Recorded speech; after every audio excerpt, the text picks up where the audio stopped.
We are back, boys. We are back with Season 2 of Revenge of the Iron-Blooded Sword Hound. We begin this season on the day when people flock to the City of Water, Venesior. It is the capital city of the great empire, Rock. The day of Colosseo Academy's entrance ceremony, the world's most prestigious university where our boy, Vikir, will be attending. As usual, the first day is buzzing with the Academy's club recruitments. Freshmen and seniors of the school are all mixed together. The seniors are seen talking to every freshman that walked by their club stall, trying their best to recruit them. Even asking for a moment to fill surveys, and revealing that all they needed was to stamp their fingerprint and register their seals to join their recruitment form. The seniors were already feeling the heat as the freshman recruitment was more competitive than last year. Another senior reveals that the reason behind that was because of this year's freshmen for both the Fire Corps and Ice Corps, which were no joke at all. In this prestigious school, there are two classes in the academy. The first one being the Ice Corps, who are the members that specialize in swords, bows, spears and more. Whereas, the Fire Corps were the members who specialize in magic. Comment below which side you would join if you were a part of the school. Me, personally, Ice Corps, because of our boy Vikir and the Fang techniques. Moving on, in their 4 years, besides specializing in those fields, the students also learn all sorts of general knowledge. The seniors had a list filled with the freshmen who were all gaining everyone's attention right now. The first target of the seniors was a blonde kid called Tudor, who comes from the Don Quixote family, who are famous for their spearmanship. The second target amongst the freshmen was a purple-haired girl called Bianca, who came from the Usher family, not our Usher who sang Somebody to Love with Justin Bieber, but from a family that is famous for their bowmanship. Tudor and Bianca were the freshmen who were tied in first place during the Ice Corps practical exam, and are the first on the most desired people list. After them are our favorite triplets, taking 3rd, 4th and 5th place, are the Baskerville triplets from the Iron-Blood Swordsman family. Since they were a part of the Baskerville family, the seniors knew that no further explanation was needed in introducing them. And finally, introducing another new character to the series, we have one person who has been gaining all the attention in the Fire Corps. An extremely talented freshman, by the name of Sinclair, who has ash-gray hair. She was ranked first in the practical test and second in the theory test. Her outstanding grades were recorded. And lastly, the man we have been waiting for months, the person, whose name turns out to be the #1 student who came first in the theory exam. Vikir, who kind of looks like a nerd right now. We are now faced with a new look, Vikir with glasses. Comment below what you would rate his current look out of 10 right now. As our boy walked through the stalls of the school, he overhears the seniors talking about how there was no need to recruit the nerd that came in first during the theory exam, since they were confident that he would be the type of newbie that will ruin the club's atmosphere. Plus, there were also more than 10 other freshmen who had the same name as Vikir, which would make it troublesome for them to find him. After hearing the seniors speaking about him, Vikir had a nervous sweat drop dripping down the side of his face. In order not to draw attention in the academy, he had ditched the Baskerville surname and entered as a commoner, but he still didn't think it was possible that he would still draw so much attention.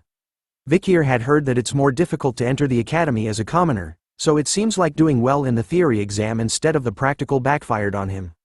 So now, he needed to do his best to avoid attention, in order to move around comfortably and to do the things he needed.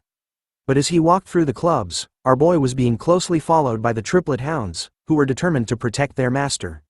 After walking for some time around the clubs, a loud commotion of students shouting for a senior to look at them catches his attention. A familiar blonde-haired student was being swarmed by everyone, shouting at her that they were huge fans, and some even claimed to have entered the school just to meet her. They couldn't believe the holiness that was coming out of her and that her beauty was something out of this world. It turns out to be Dolores Lune Quo Vadis, the priestess that Vikir had met during his Assassin's Creed days. She was nervous, being surrounded by a huge crowd of students, so she politely told them to calm down. It turns out that she was school president and vice president of the newspaper club. As she questions the crowd of students about whether they were interested in joining her newspaper club, one of them shouts with a reply that they were only interested in her. Vikir silently watches her from the back, slowly remembering that Dolores was the school president, and someone that he needed to avoid as much as possible. Even though he was hiding his presence, Dolores still somehow manages to sense our boy's aura, turning in the right direction, just in time to see him leaving the area silently. We now turn to see the academy's dorm rooms, where Vikir would be staying. He stands in front of a room's door, wondering if this was it. But as he thinks about it, another person approaches him, asking Vikir if the room he was standing outside of was his. The person was excited to finally meet his roommate, catching Vikir's attention. Vikir's roommate turns out to be a young-looking boy, with a bowl haircut, who introduces himself as PG. Vikir was stunned by the excitement coming out from PG, as our boy actually remembers him from his previous life. Before Vikir had regressed, PG was always a kind guy who helped him and gave him things, while he was here to support the triplets. But Vikir also remembered that PG was being bullied by his wicked roommate back then. Which was the start of the numerous misfortunes that would eventually lead to his end. As they entered the room together, Vikir hoped silently, in his heart, that whatever happened back then, wouldn't come back to this lifetime. PG was excited, informing Vikir that he could choose any bunk bed that he wanted in the room. He even asks our boy if he was going to the freshman welcome party after dinner. Sensing that it was a stupid question, PG reveals that the party wasn't compulsory but all the freshmen would be going there, since if he couldn't get close with his peers or seniors, he expected that their 4 years in school would be difficult. But Vikir replies with a simple nope, I'm not going. Which leaves PG in a completely shocked state. He tries his best to change Vikir's mind about not going, warning him that if he doesn't, the seniors will single him out, and that will eventually lead him to become a loner amongst his peers. He doesn't stop there, he even tells Vikir that a lot of their distinguished seniors were going to come to this orientation. Even the Saintess Dolores was coming too. He also mentions their peers, Tudor, the eldest son of Don Quixote, and Bianca, the eldest daughter of the Usher family, which Vikir should have heard about. But that's not all. He even mentions that the Baskerville's triplets were coming, who were all talented. Along with, somebody called Sancho from the North Mercenary Guild, who rejected the top spot at Varangian to come to their school instead. He finally mentions Sinclair, the student who passed the exam with the highest score at the Magic Tower, and who also came in first for the Fire Corps. Vikir couldn't help but be overwhelmed by the sudden information bomb that came from PG. In his mind, he recalls that PG was also great at collecting and analyzing information in his previous life too. After bombarding Vikir with all the knowledge in his tiny head, PG hopes that it changes his decision about not going. But our boy was cold as ice, replying back with the same old answer, a simple nope. Bringing horror and shock to PG's face as he wonders why Vikir still wouldn't go, even after knowing about what would happen to him. But our boy doesn't care, turning around to leave and explaining that he just didn't want to go. He waves PG goodbye and tells him to have fun, leaving him stunned but impressed, as PG vowed to be as cool as Vikir one day. Deep within the night as the moon shines brightly, a familiar figure stood high above on the roof of a building, basking in the moonlight. Down below where he stood, a small hint of light could be seen in the alleyways between the buildings. A group of thugs were gathered around a barrel used for fire. The one sitting on the bench was arguing to his two companions, saying that he was relieved that he didn't have to hear those children whining anymore. He continues to complain to them, revealing that all their storerooms had been filled with children recently, making the other two wonder why all the children were coming to them and that a carriage had arrived at dawn and taken all of them. One of them heard that the children they had taken were all headed to an orphanage in Quo Vadis, but the thug sitting on the bench warns him to not say anything more, since curiosity kills the cat. As they were talking, another person approached them, with blades on his back.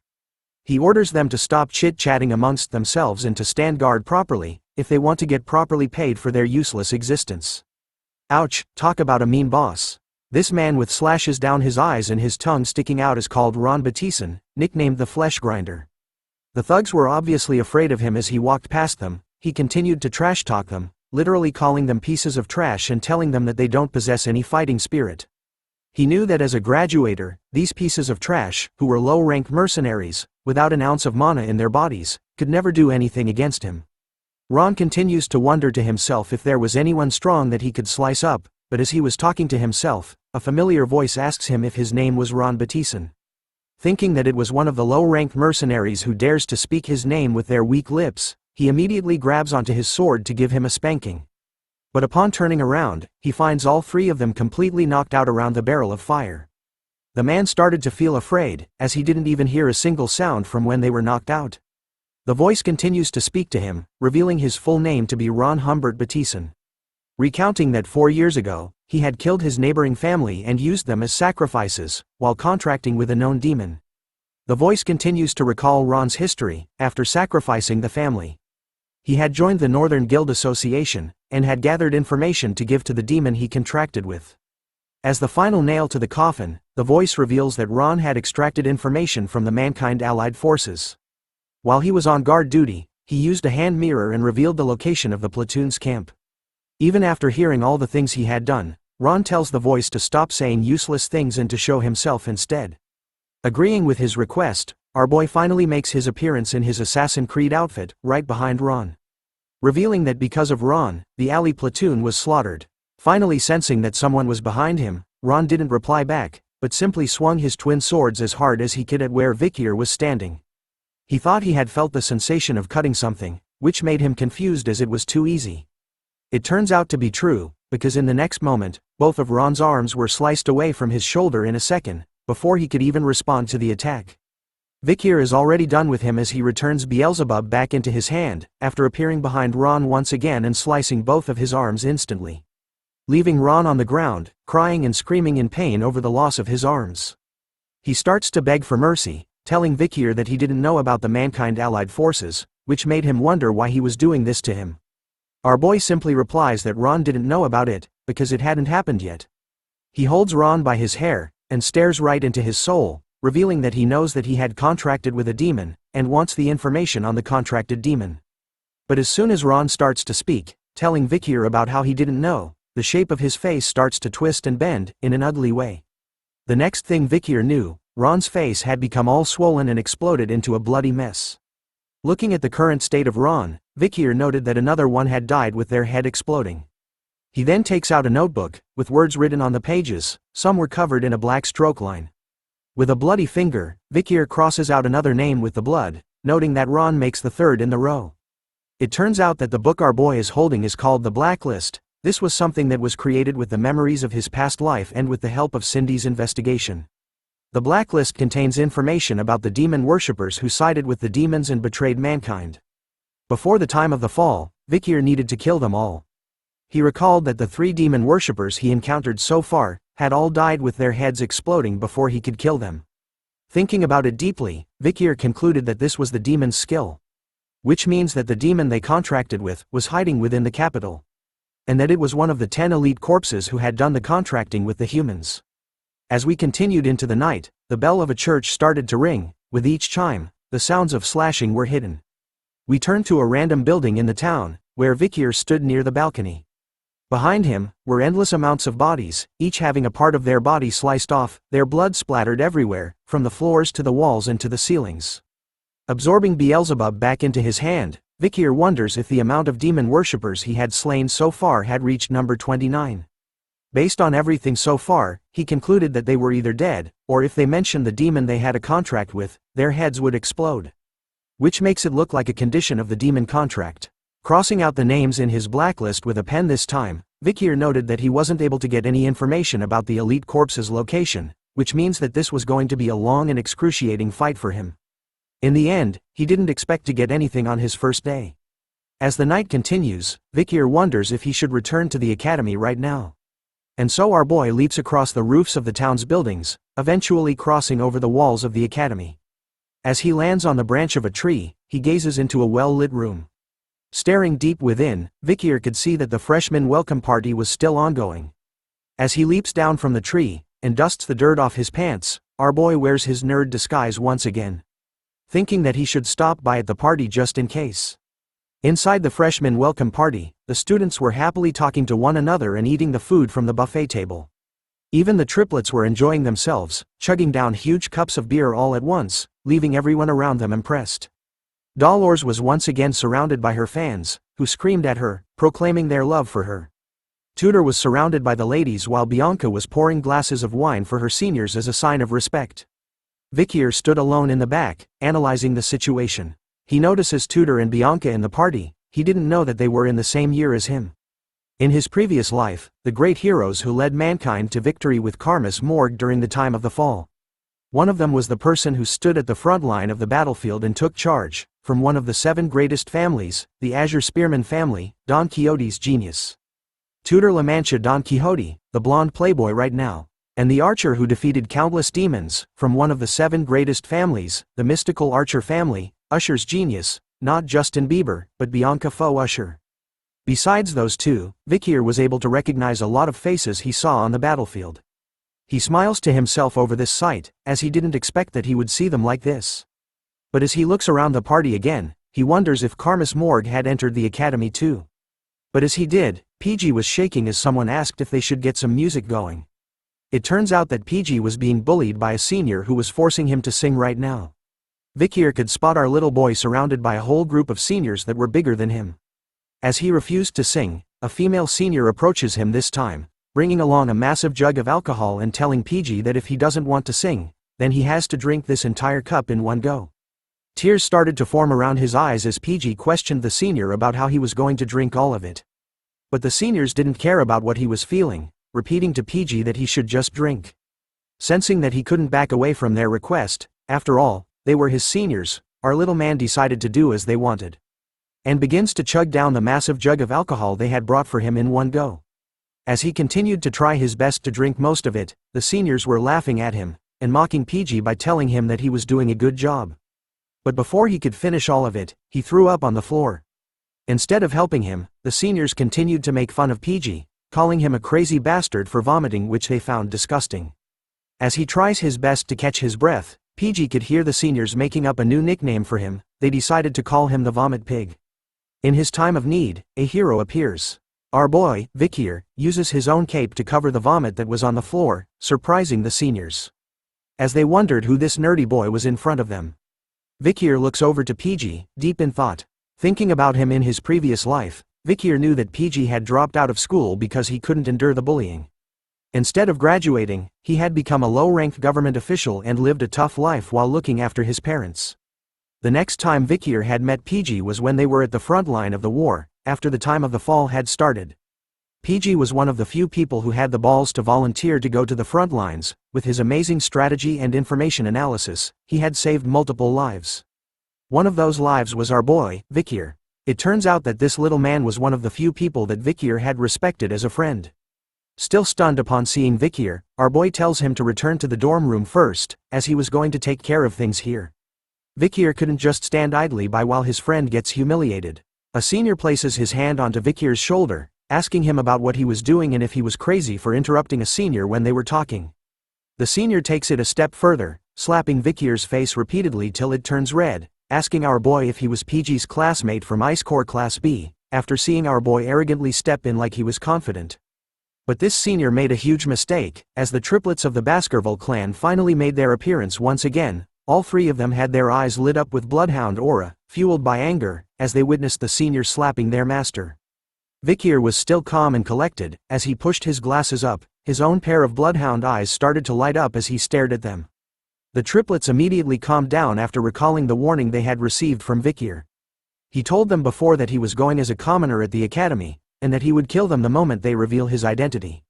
A female senior joins in, telling her friend that they shouldn't be rough on the freshmen and instead, they should treat them nicely as their seniors.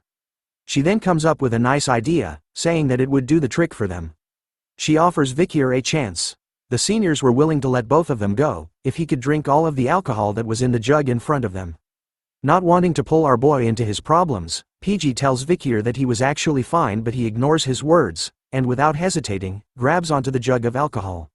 And started to pour it down his throat, surprising everyone around him. The female senior was giggling to herself, knowing that the jug was a mixed drink with high alcohol content, containing vodka and rum. So she was confident that there was no way a human could drink more than 1 liter of it at once. But she underestimates our boy, as he continues to chug down the drink without stopping, leaving the seniors all stunned and shocked. After some time, he slams the empty jug onto a nearby table, wiping off the remains on his mouth. Without wasting any more time, Vikir grabs onto PG and leaves with him, simply telling the seniors that were stunned by what they just saw, a single word, bye. But before they could leave peacefully, the same senior that was slapping Vikir's face grabs onto his shoulder, telling him to wait. The moment he does, Tudor and Bianca were the first to experience a horrifying and powerful feeling crushing them. The aura that our boy had been hiding up to now. With an ice-cold stare, and his eyes lit up, Vikir looks at the senior, asking him if he wanted anything else. But the senior was too stunned to speak, shaking from head to toe as his mouth was left wide open. That's when Dolores makes her appearance, asking everyone present about why it was so chaotic over here. The seniors were quick to cover their tracks, telling her that a freshman had vomited and that they were going to take care of it. Dolores senses something was wrong, and warns them that they couldn't treat the freshmen cruelly as they needed to uphold the image of the academy. Seeing that she was taking care of things from here on, Vikir hurries away with PG in his arms. The triplets on the other hand were impressed by their master, after witnessing the things he had done, giving him 3 thumbs up and calling him cool.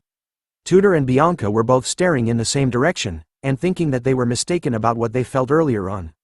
But another student with white hair stood between them, smiling to herself over and was impressed by something.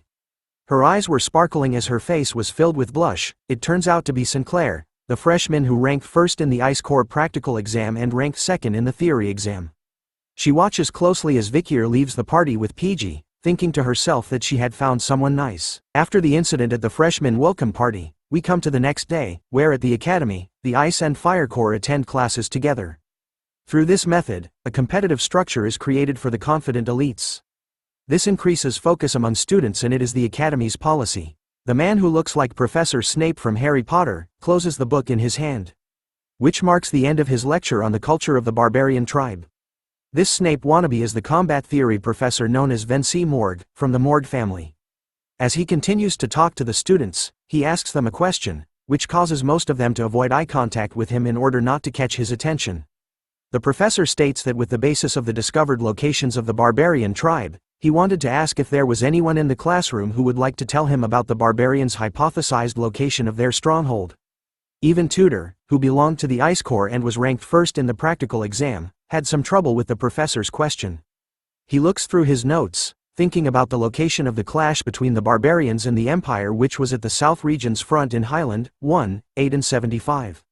But there were more places that he struggles to remember. Bianca, who is also a part of the Ice Corps and tied with Tudor in placing first in the practical exam, struggles with the question. Thinking about it deeply, she knew that the areas where the Empire and the Baloch tribe clashed were all in low-altitude locations, and considering that it was a trough, she concluded that the barbarians' tribe's stronghold would be in a region with low altitude as well. But as the two people who ranked first in the practical exam struggled to come up with an answer, Sinclair bursts in, raising her hand high in the air while radiating a bright aura all around her, catching everyone's attention as she screams at the top of her lungs that she was going to answer. Sinclair belongs to the Fire Corps, is currently ranked first in their practical exam, and ranked second in the theory exam. Looking at the student who happily raised her hand to answer, Professor Vinci concluded that she was Sinclair, ranked first of the Fire Corps, and told her to go ahead and reveal her answer to everyone in class. Sinclair spoke about how in the military, according to the published academia, the location of the close fight between the barbarian tribe and the Empire were in Highlands 1, 4, 5, 7, 8, 30, 75, and 207. She also spoke about how excluding the 8th Highland, which is on a high mountain peak, all of the areas were in troughs. With all that information, as she continued on with her answer, Vikir was spotted, sitting one row behind her. But his eyes were closed as PG stared at him. Instead of sleeping, Vikir was deep in thought. Going through his mind were the events of last night. Yesterday marked the 29 times he had slain demon worshippers in the city. Something they had in common was that they all possessed a severe stench of demons, and before they died, their so-called faces exploded into a bloody mess each time. Face and explode. With these two facts, Vikir thought that if that was the skill of the elite corpse that was hiding in this capital city, then there was only place he could think of that it would be hiding itself in. He concluded that he needed to ask Cindy for her help in investigating the area around the place he had in mind, but as he was thinking, PG immediately calls out to Vikir, tapping onto his shoulder in order to grab his attention. Upon opening his eyes, our boy could see that everyone in the class had their eyes focused on him. Professor Snape was furious, stating that the Ice Corps weren't as good as the Fire Corps, as he couldn't believe that there was a student who would dare sleep in the first class of the semester. Flexing his glasses, Vikir responds back to the professor, telling him that he wasn't sleeping. His reply shocked PG. Upset over our boy's arrogant reply, the professor grew even more furious, asking Vikir to reveal his name to him. After knowing his name, the professor stated that everyone in the class saw that his eyes were closed. But our boy was quick with his reply, telling the professor that his eyes were closed, but it didn't mean that he was sleeping. Hearing that kind of reply, the professor eats a humble pie and tells Vikir that he was mistaken. Our boy said it was understandable, making the professor even more furious as he wondered what kind of psycho had entered the academy this time. Failing to break Vikir over his responses, the professor decides to move on. He tells the class that because of the answer that Fire Corps rank 1, Sinclair gave, the Fire Corps have gained 1 point out of 10 for behavior points. The professor then suggested something to Vikir, telling him that if he could answer his question, he was going to give him and the Ice Corps the points. However, the professor warns Vikir that if he answers the question wrongly, he was going to give the entire Ice Corps students negative points instead. Our boy simply shouted back that his suggestion was unfair, but the professor didn't care anymore and presented the question. He wanted to know the location of the Empire's military and where the Baloch fought. With that location, he wanted Vikir to tell him where the Baloch tribe's stronghold is. Sinclair was stunned by the professor's sudden question. She knew that compared to other tribes, information on the Balochs was hard to come by, making the question extremely difficult. Bianca, on the other hand, was pissed off at Vikir's arrogant attitude towards the professor, calling him an idiot in his mind, as she believes that everyone in the Ice Corps was going to be at a loss because he couldn't answer the question. Taking the question in mind, Vikir thought about for a while, a memory of the Baloch tribe, dancing around a campfire while smiling and having meat in their hands came into his mind. He remembers his barbarian family along with the precious memories he had made with them. Just the thought of them makes our boy smile. And so, he calmly answers back to the professor, revealing the location of the fight between the Balochs and the Empire. He spams everyone with accurate information and a strong possible location of the Balochs' stronghold. His answer was enough to stun everyone who heard it in the classroom. After ending his answer, Vikir knew that after the Alman incident, the Balochs had actually shifted their stronghold, so telling the class about their old place was no big deal. But his answer was still considered incredible, as PG was left stunned with his mouth wide open upon hearing it. Even Professor Snape was impressed by Vikir's answer as it was exactly spot on. He wonders how it was possible for our boy to know about the thesis that hasn't been verified by the academic world. But as he continues to think about Vikir's answer, the professor soon recalls that a student with the same name had recently placed first in the theory exam. And so, the professor decides to give Vikir 10 points for his answer, while giving the rest of the Ice Corps 1 point each. But after finding out that Vikir had placed first in the theory exam, he decides to humble him by not overlooking the fact that he had closed his eyes during his lesson. So the professor decides to minus 10 points from Vikir. Sinclair was looking at our boy. In her mind, she didn't even notice him because of how common the name Vikir was. Even in his nerd disguise, our boy couldn't hide his aura as she continued to gaze at him, while he stood tall, basking in the rays of the sun. Even Tudor was drawn to Vikir as he continues to stare at him from across the classroom. The other students were talking amongst themselves, realizing that Vikir was the one who placed first in the theory exam, but some didn't care, as all of them almost had a negative score in points. They seemed to believe that Vikir was only a nerd, which makes them want to go and punch him in the face. Looking at our boy, Tudor couldn't help but smirk, after finding the smartest person when it comes to theory. But he wonders how useful that would be during the practical lessons. We now change scenes to a large football-like field, where the students were playing a game called Run Flat, which uses a special type of ball and gloves. It's a sport with 20 people on each team. Points are acquired when the ball is in the other team's goal area. It's against the rules to use mana and weapons. Besides that, it is a game where any method can be used to score goals. The match starts off with a player stomping the ground hard. It turns out to be Tudor, who smashes through the defense line of the opposite team with ease. As he carries the ball to score, he declares to everyone that he was the best when it comes to run flat, and that this was his time to shine. The girls in the stand cheered him on, commenting about how hot he was while Bianca was annoyed, calling the sport barbaric. As Tudor reaches closer to the goal of the enemy team, a familiar three-headed group appears to block his way. It turns out to be the triplets from the Baskerville family. They stand against Tudor together, calling him an arrogant bastard and daring him to try and break through them. Instead of being afraid of the rumored Ironblood swordsman family's troublemaker triplets, Tudor was excited. Much to the triplets' surprise, he didn't face them head-on. Instead, he weaved past two of them easily, leaving them shocked. But before reaching the end, the last triplet makes his appearance, telling Tudor to hand over the ball. Instead of answering back, Tudor simply prepares his left hand, and within a second, a bright blue light appears from it. Wasting no time at all, he slams his fist into the triplet's body, causing what looks like a Rasengan attack to appear on his stomach, knocking him out of his way completely. He tells the triplets that if he had decided to face them head-on, then he was going to lose it all. With only one person alive on the enemy team, Tudor makes a mad dash to the goalpost. After witnessing the powerful move he did, the other students were amazed by him as they could see how strong he was even without any mana or weapons. They had also heard rumors that he was Don Quixote's run-flat prodigy, which was expected of the Ice Corps ace. Running to the goal, Tudor was thinking to himself that there was no point in memorizing theories. As a true fighter, all he needed was the strength to win. But as he continues to run, he notices something in front of him.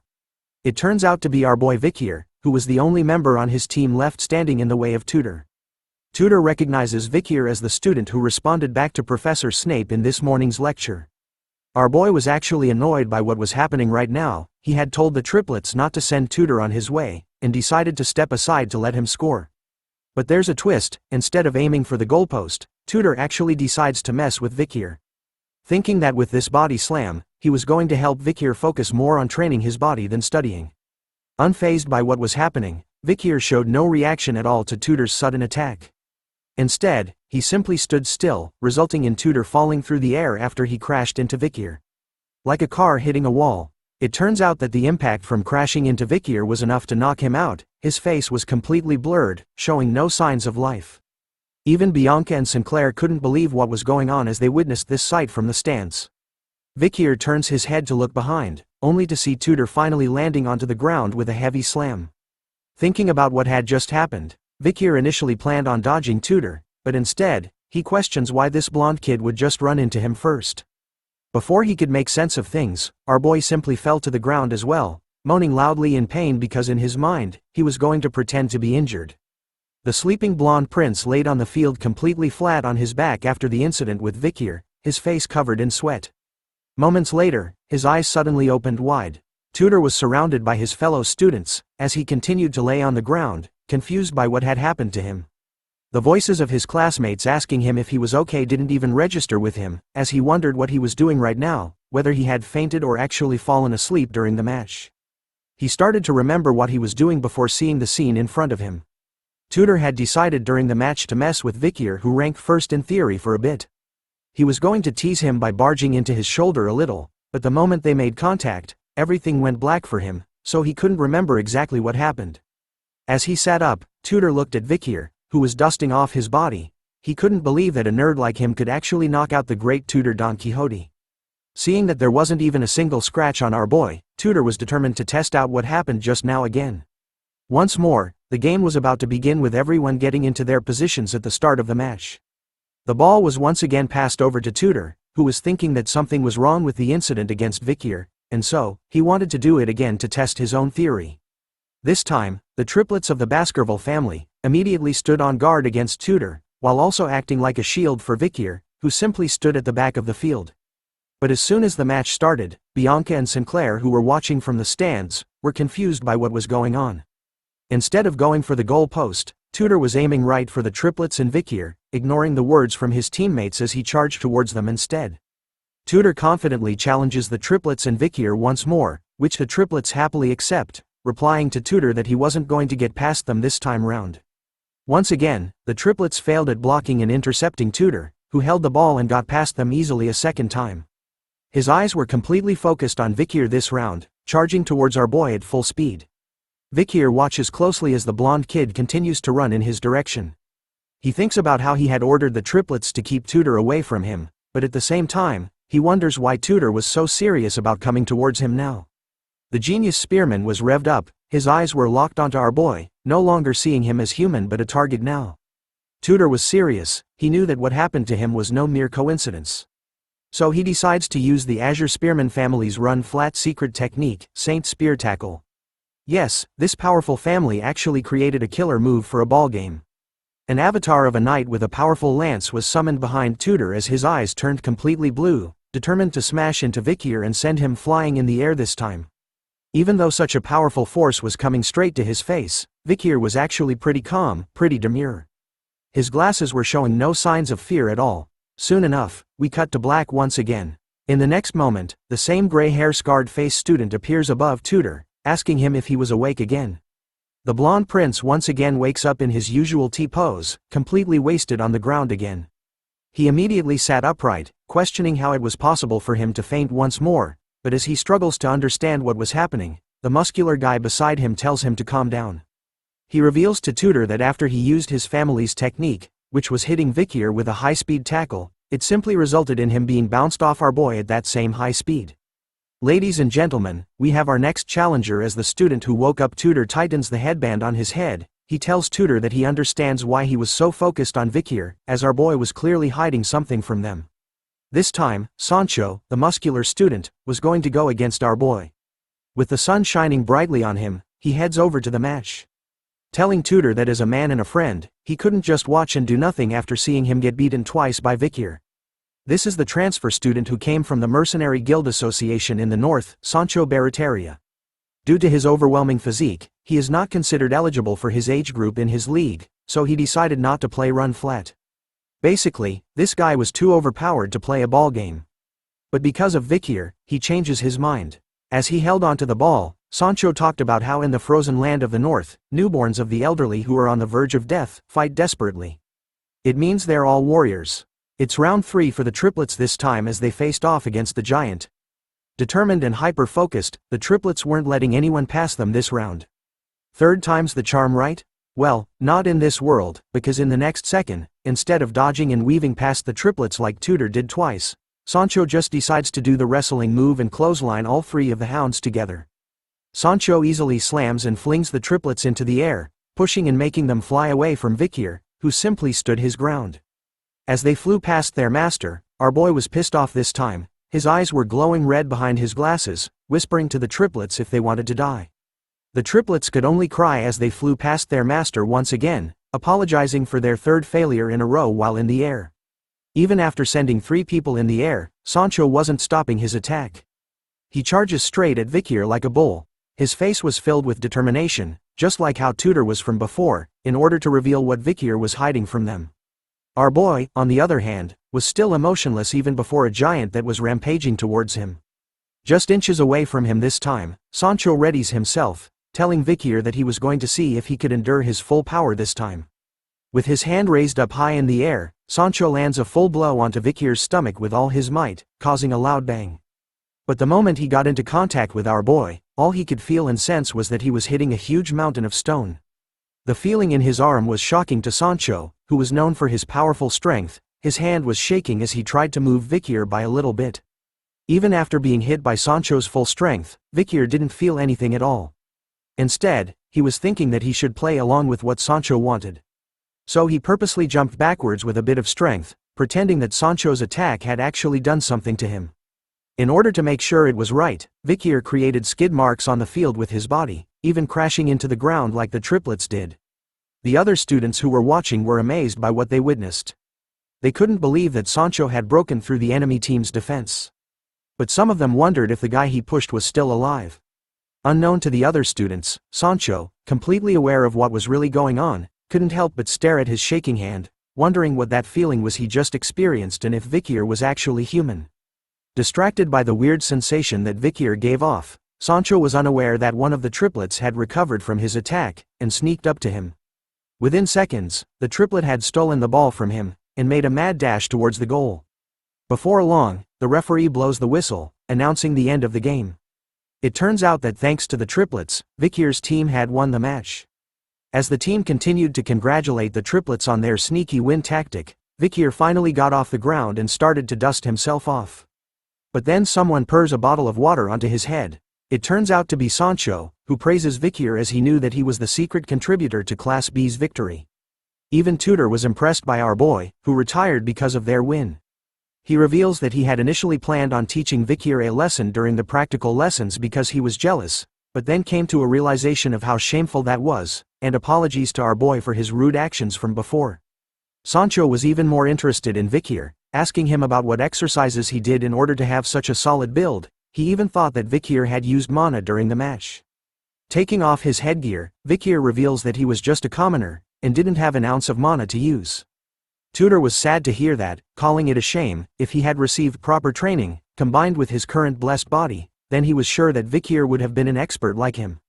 As the 3 of them chat, Tutor's cheerleading squad arrives, calling out to them to use the towel they brought to wipe their sweat.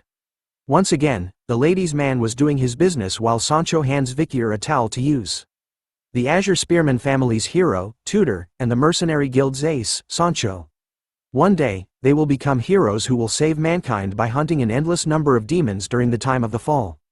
As he took off his glasses, Vikir couldn't help but smile to himself. After all, he found it strange to see that these 2 gentlemen had a past like this. The moment he reveals his face, everyone around, from guys to girls, were all stunned by what they were looking at. Even Bianca and Sinclair were blushing hard, while watching from the stands. As our boy wipes the water from his head, basking in the rays of the sun. His toned body etched into his stretch, revealing the fine lines and curves. Everyone couldn't believe how handsome the nerd they knew was underneath the glasses he wore.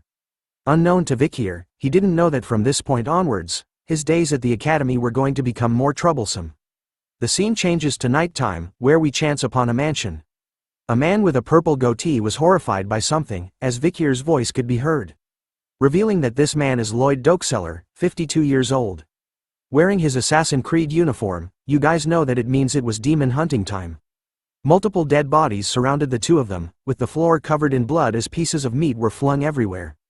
Vikir cornered the man to a statue, revealed as the leader of the information house and the headmaster of the orphanage.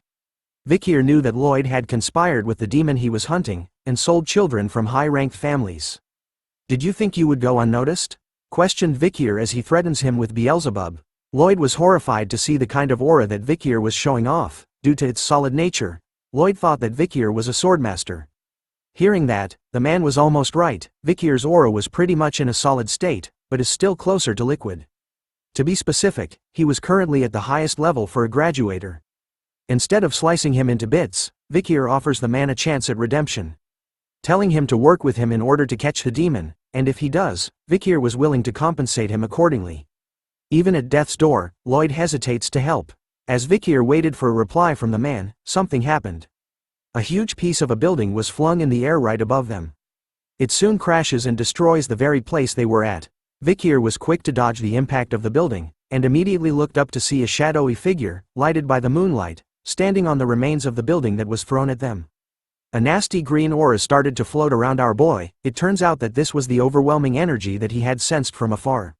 Looking at the strange figure who wore a mask, while wielding a hammer made out of human faces. Vikir questions him, "Are you the elite corpse?" Even after being asked a question, the mysterious figure didn't say a single word to Vikir. Instead, he simply leapt off the rickety and broken building where he stood. Soaring across the sky, the figure raised his massive hammer, forged out of human face skin. He swiftly swung it down hard towards Vikir, who easily dodged it by moving to the side, but not before the forceful impact of the hammer obliterated the place he was at before. The figure, seeing that its first attack failed to kill our boy, quickly switched his stance on the way he handled his hammer. He grabbed it nearer to the head this time and went into a ferocious close swing at Vikir, who once again dodged by bending it backwards like Beckham. Now face to face with the disgusting hammer by a few inches, Vikir noticed that the figure was adopting a strange battle stance. With a twist at the handle of the hammer, the figure lunged it straight towards Vikir's head, almost decapitating him completely. But all the attacks couldn't land on our boy, as he simply bounced effortlessly away from him this time. Standing on guard, Vikir was able to quickly analyze the unique characteristics of the opponent he was fighting right now. He could sense the aura of a high-ranked graduator emanating from it and noticed that the figure uses the religiously holy Quo Vadis bludgeoning technique that was seen just moments ago. Combining all these facts together, Vikir realized that the mysterious figure in front of him was not the elite corpse he had been hunting for these past few days. This made him wonder, did a demon infiltrate the religiously holy nation? But knowing them, he knew about how they had their own corrupt sectors too. This made him think that the guy in front of him right now was simply a servant who works under the 10 elite corpses. Unsummoning Beelzebub back into his hand, Vikir tells the figure that if he kills him, then he might be able to meet the 10 elite corpses. Him coming here was perfect for our boy, since he was getting annoyed from having to constantly get rid of trash like before. But this time was different. He could actually let loose for a while. After saying that, the man with the hammer leapt gracefully into the air again, hoping to land a blow onto our boy. This time, there was an impact. The sound was loud enough to send shockwaves through the air. It turns out that instead of using his blade, Vikir was going in for close combat. He blocked the massive hammer strike by just using one of his legs, doing a horizontal leg split, Jean-Claude Van Damme style. Instead of your typical shouting of the word, "What?" the masked figure simply lets out a grunt noise, surprised that its attack was stopped by a single leg. But wait, there's more. Vikir was on the attack this time. He charged his arm with the blood-red aura of the Baskerville power. In just 1 second, he managed to land 5 Rasengan-like injuries onto the masked figure's body, before ending the attack with a powerful right hook to the side of its ribs. Sending it flying into the nearby abandoned building. As it enters the building, the masked figure seems to be able to withstand Vikir's powerful blows. Wasting no time at all, our boy also leaps into the building, following closely behind. As the masked figure tried to prepare another attack with a swing of his hammer, our boy was way faster. In an instant, he snapped the arm of the masked figure so fast that it couldn't even react to the attack. With only its right arm on the hammer, Vikir teleported behind it in an instant, with swift and deadly precision. He elbows and knees the masked figure's only remaining working arm, breaking it completely like its other arm. Even after breaking both of them, Vikir isn't done. He flips over, grabs its shirt, and flings it to the other side of the room. It turns out that his final throw had meaning behind it, as the masked figure was impaled by a sharp iron pipe that was hidden in the building's walls. The only sound it could make was some grunting noises as Vikir slowly walked over to its side. Looking closer at its exposed chest, he could see huge scar marks all over and the word, Afibo, imprinted on its skin, which makes him think that that was its name. Seeing that Afibo could no longer escape, Vikir starts to question him, asking him about his master and the person responsible for making him this way. But no human words came out from his mouth, only the sounds of groaning. Hearing him struggle to answer, Vikir could sense that the person who made him this way might have been controlling what he could say. Reaching out to the steel rod that impaled Afibo, Vikir lets him know that interrogation can also come in other forms, besides words. Twisting the steel rod, Vikir tells Afibo while causing him even more pain that he was going to slice his body into smaller pieces, along with his intestines, bone structures, and injuries. All the information he needed was in the freshness of the blood in his veins and the concentration of his mana. Those things would tell Vikir a lot of things. And so, as the night goes on, in this beautiful moonlight, Vikir tells Afibo that the interrogation of his life was about to begin. After the interrogation went on for quite some time, Vikir could hear the sounds of someone calling for help coming from the rubble in the middle of the square from before. So he went to check out what it was. Upon lifting up the rocks, he saw that Lyad had actually somehow survived the attack from Afibo, where he threw the building at them from the start. Knowing that he was actually a poison seller, Vikir reminds the frightened man that if he wanted to live, then he should know what he has to do, which was to tell our boy everything he needed to know. Unlike before, Lloyd was actually considering helping Vikir, asking him if in exchange he would spare his life, but Vikir warns him that it would depend on the type of information he provides. As the two of them were busy negotiating, another mysterious figure appeared, standing high above on a building nearby and watching the two of them closely. It turns out to be a human wearing a familiar uniform. Lyad finally breaks and shouts to Vikir that he was going to tell him everything, revealing that in the headmaster's room, there was his safe. But the moment he does, the Sharingan appears. Just kidding. This ain't Naruto, or is it? An eye appears with a unique green symbol on it, causing blood stains to appear around the eye as well. The moment the eye appeared, Vikir could sense which direction it came from and turned to see what it was, but it was too late. The mysterious third party had already disappeared from the building's rooftop. After sensing that strange feeling, it somehow feels familiar to our boy. But because his attention was drawn somewhere else, he doesn't notice the fact that Lloyd was busy puking out 3 other heads from his mouth. Ew, ew, ew. As soon as he turns to see Lloyd, a bright green light appears. Soon enough, a huge green explosion occurs, destroying everything in its path. The bells of a nearby church began to ring as the explosion was heard by everyone in the city. The people were coming out of their homes, shouting that there had been an explosion as a battalion of soldiers made their appearance. They headed towards the scene of the explosion and could see a huge smoke cloud in the distance. As the soldiers were watching the smoke, Dolores made her appearance, questioning them on what was going on and whether there were any casualties. One of the soldiers reports to her that they were still investigating the remnants of the explosion, but the issue is that there was almost no evidence due to the explosion from earlier on. In the aftermath of the explosion, the place where Vikir was is now covered by multiple people along with a huge crater in the middle of it. Dolores was meticulously exploring the area as well, seeing the explosion which can be seen as normal, the traces of the fight which were imparted on the orphanage building. As she looked around, she could only wonder what kind of evil was fought in this very place. As she continues to look around for clues, she notices something on the floor. It was a piece of our boy's mask. Part of it had been broken off. Upon seeing it, Dolores quickly kneels down to cover it with her skirt, hiding it from the nearby soldiers. One of them notices her strange actions and asks if she was feeling all right. Dolores, in her kneeling position, simply replies that she was feeling a bit sick. Continuing to cover Vikir's mask as the soldier reveals that there were no casualties and that she shouldn't push herself, Dolores was in a panic mode. After all, she was flustered and hid part of the mask because she knew that it belonged to the Night Bloodhound. Thanks for watching the latest part from the voice of Manhwa. Subscribe for more content and don't forget to comment below what you want to see in the future. Like and share for more.